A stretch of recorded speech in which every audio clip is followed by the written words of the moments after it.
تو حضرت جبرائیل امین نے آپ کو پکڑا اور سینہ مبارک جو تھا وہ چاک کیا اور لوتھڑا نکالا. وہ نفس جو انسان کو برائیوں کی طرف لے کے جاتا ہے وہ لوتھڑا نکالا اور آپ کے دل مبارک کو زمزم سے دھو کر اس کو ویسے ہی جوڑ دیا. اب جب یہ معاملہ جو تھے وہ بچے دیکھ رہے تھے تو وہ ڈر کے دوڑے اور آپ کو کہنے لگے کہ محمد قتل کر دیے گئے. وہ یہ جب معاملہ دیکھا تو وہ حضرت حلیمہ جو تھیں وہ بڑی پریشان ہو گئی. تو انہوں نے یہ فیصلہ کیا کہ اس خطرے کو دیکھ کر انہوں نے کہا کہ آپ کو آپ کی والدہ کے حوالے کر دیا جائے.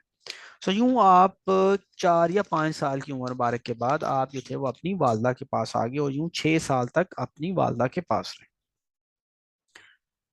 6 سال کے بعد یعنی 6 سال کی عمر مبارک جب آپ صلی اللہ علیہ وسلم کی ہوئی تو حضرت آمنہ کا ارادہ ہوا کہ کیوں نہ یثرب میں جو ہیں وہ حضرت عبداللہ کی قبر مبارک پر جائیں, ان کی زیارت کی جائے.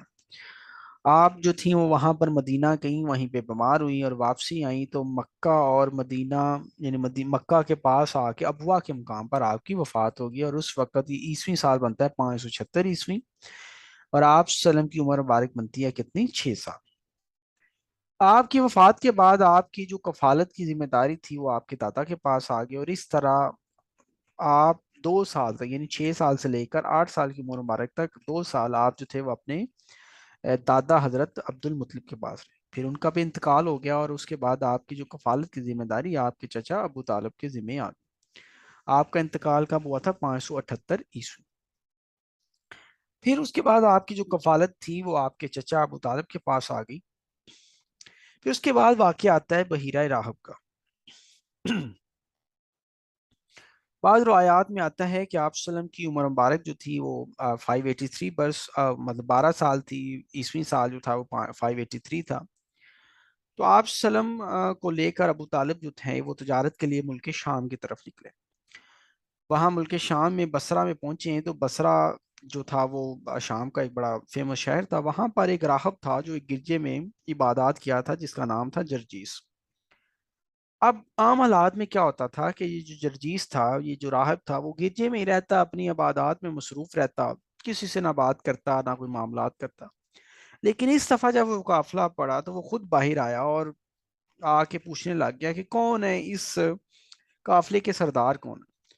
انہوں نے ابو طالب کو بلایا اور ان کو کہنے لگ گیا کہ اس قافلے میں کوئی ایسی امپورٹنٹ شخصیت ہے کہ وہ کہ جب آپ لوگ اس طرف سے آ رہے تھے تو تمام جو پہاڑ تھے, درخت تھے, وہ سجدے میں گر پڑے.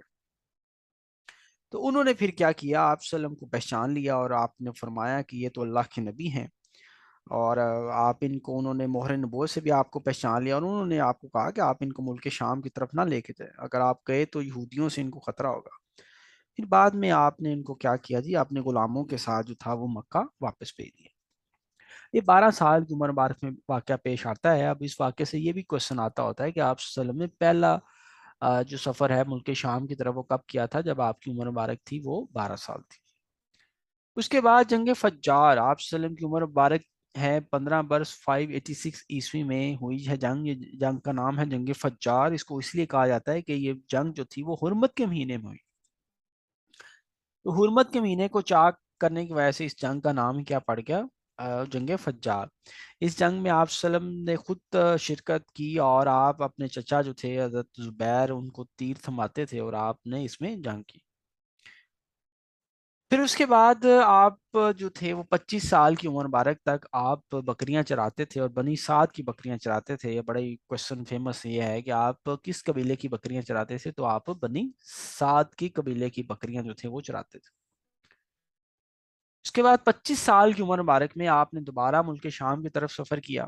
اس کی وجہ یہ تھی کہ حضرت ختیجہ جو تھیں وہ پارٹنرشپ پر بزنس کرتی تھیں, کہ اپنے مال دیتی تھیں اور خدمات جو تھیں وہ کوئی اور دیتا تھا. آپ بڑی ایک مالدار خاتون تھیں. آپ کو جب ان کو پتہ چلا حضرت ختیجہ کو حضور وسلم کے بارے میں, تو انہوں نے آپ کو پیغام پہنچایا کہ آپ جو میرا مال جو ہے وہ تجارت کے لیے لے کے جائیں. ساتھ میں حضرت ختیجہ کے غلام تھے میسرا. تو انہوں نے یہ بھی کہا کہ آپ کو وہ دوسروں سے بہتر اجرت دیں گے. آپ صلی اللہ علیہ وسلم نے پیشکش قبول فرمائی, اور ان کے ساتھ ان کا جو مال لے کر آپ کے غلام جو تھے ملک شام چلے گئے. جب وہاں گئے تو آپ کے اخلاق اور ساری چیزوں کو, ایمانت داری کو دیکھ کر آپ کے جو غلام جو تھے وہ واپس آئے, اور انہوں نے آ کر ختیجہ کو بتایا تو بڑی خوش ہوئیں. تو انہوں نے متاثر ہوئی ان سے، تو حضرت خدیجہ نے کیا کیا، اپنی سہیلی نفیسہ ان کے ہاتھ پیغام بھیجا حضور پاک صلی اللہ علیہ وسلم کے پاس کہ وہ ان سے نکاح کر۔ آپ صلی اللہ علیہ وسلم نے اپنے چچا سے مشورہ کیا، وہ راضی ہو گئے اور اس طرح آپ کی شادی ہو گئی۔ یہ ملک شام سے واپسی کے کوئی 2 مہینے بعد کی بات ہے، اور اس میں جو حق مہر ہے وہ کوشچن یوں آتا ہوتا ہے 20 اونٹ یا 500 درم۔ باقی تمام جو شادیوں میں حق مہر جو ہے وہ 400 درم ہے۔ اس وقت حضرت ختیجہ کی جو عمر مبارک تھی وہ 40 سال تھی، اور حضور پاک صلی اللہ علیہ وسلم کی عمر مبارک ہے وہ 25 سال ہے، اور یہ پہلی خاتون تھی جن سے حضور پاک صلی اللہ علیہ وسلم نے شادی کی، اور ان کی وفات تک کسی بھی خاتون سے آپ صلی اللہ علیہ وسلم نے شادی نہیں کی۔ حضرت ختیجہ سے آپ کی تمام اولاد ہے سوائے حضرت ابراہیم کے، جو کہ حضرت ماریہ کے بطن سے ہے۔ تو سب سے پہلے جو آپ کے بیٹے ہیں ان کا نام ہے حضرت قاسم، انہی کی کنیت پر، انہی کے نام پر آپ کی جو کنیت ہے وہ ہے ابو القاسم۔ اس کے بعد آپ کی بیٹی حضرت زینب، حضرت رقیہ، حضرت کلثوم، حضرت فاطمہ پیدا ہوئیں۔ ان کے بعد آپ کے بیٹے حضرت عبداللہ پیدا ہوئے، یہی عبداللہ ہیں، ان کا لقب جو ہے وہ طیب اور طاہر ہے۔ آپ کے سب بچے بچپن ہی میں انتقال فرما گئے، اور آپ کی جو سب بیٹیاں ہیں انہوں نے اسلام کا زمانہ بھی پایا، ہجرت بھی کی، اور آپ صلی اللہ علیہ وسلم کی لائف میں ہی تمام 3 بیٹیوں کی ڈیتھ ہوگی سوائے حضرت فاطمہ کے، وہ بھی آپ صلی اللہ علیہ وسلم کی وفات کے 6 ماہ بعد جو تھی وہ ان کی بھی وفات ہو چکی تھی۔ پھر 35 سال کی عمر مبارک میں ایک واقعہ پیش آتا ہے جس کو حجر اسود کی تنصیب کا معاملہ پیش آتا ہے۔ کفار مکہ نے یہ سوچا کہ یوں خانہ کعبہ جو تھا وہ اس کی 4 دیواری جو تھی وہ کمزور ہو چکی ہوئی تھی، اور اس کی چھت بھی جو تھی وہ بھی خراب تھی، تو لوگ چور کیا کرتے تھے، اندر سے خزانہ چرا کے لے جاتے تھے۔ سیلاب بھی آ رہا تھا اور دیواریں جو تھیں وہ بھی پھٹ چکی ہوئی تھی، تو مجبوراً انہوں نے یہ سوچا کہ اس کو دوبارہ سے تعمیر کیا جائے۔ اب پھر انہوں نے یہ فیصلہ کیا گیا کہ اس خانہ کعبہ کی تعمیر میں صرف ہم کیا کریں گے، حلال جو رقم ہے وہ استعمال کریں گے، کوئی سود کی دولت، رنٹے کی اجرت، کوئی کسی قسم کا نہ حق مال جو لیا ہوا ہے نا وہ اس میں استعمال نہیں ہونے دیں گے۔ اب معاملہ یوں تھا کہ پرانی عمارت تھی، وہ اس کو اڑانا نہیں چاہ رہے تھے، کسی کو جرت نہیں ہو رہی تھی وہ کیا کریں۔ تو پھر ایک بندہ تھا، اس کا نام تھا ولید بن مغیرہ مخزومی، اس نے ابتدا کی، تو جب دیکھا کہ کوئی آفت نہیں ٹوٹی، تو وہ باقی لوگ جو تھی وہ انہوں نے بھی ڈانا شروع کر دیا۔ ہر قبیلے کے لیے علیحدہ علیحدہ اس کا پورشن تھا جو اس نے تعمیر کرنا تھا۔ باقوم نامی ایک رومی جو تھا وہ انجینئر تھا جس نے یہ تمام ذمہ داری لی۔ وہ آپ دیکھیں گے حضرت اسود کے ایک کونے میں، یعنی خانہ کعبہ کے ایک کونے میں حجر اسود نصب، تو جب بات وہاں تک پہنچی حجر اسود کو نصب کرنے کا معاملہ آیا تو جھگڑا اٹھ گیا، ہر کوئی کی کوشش تھی کہ بھائی یہ اس کے ذمہ آئے۔ تو معاملہ کوئی اس طرح سے شدت اختیار کر گیا کہ سخت خون خرابہ ہوا۔ پھر ابو امیہ مخزومی جو تھے انہوں نے یہ فیصلہ کیا کہ ہم یوں کرتے ہیں کہ جو مسجد حرام کے دروازے سے دوسرے دن جو سب سے پہلے داخل ہوگا ہم اس سے اپنے جھگڑے کا جو ہے وہ حکم مان لیں گے۔ لوگوں نے تجویز منظور کر لی، اور اللہ کا حکم یوں ہوا تو سب سے پہلے جو تھے وہ حضور صلی اللہ علیہ وسلم تشریف لائے۔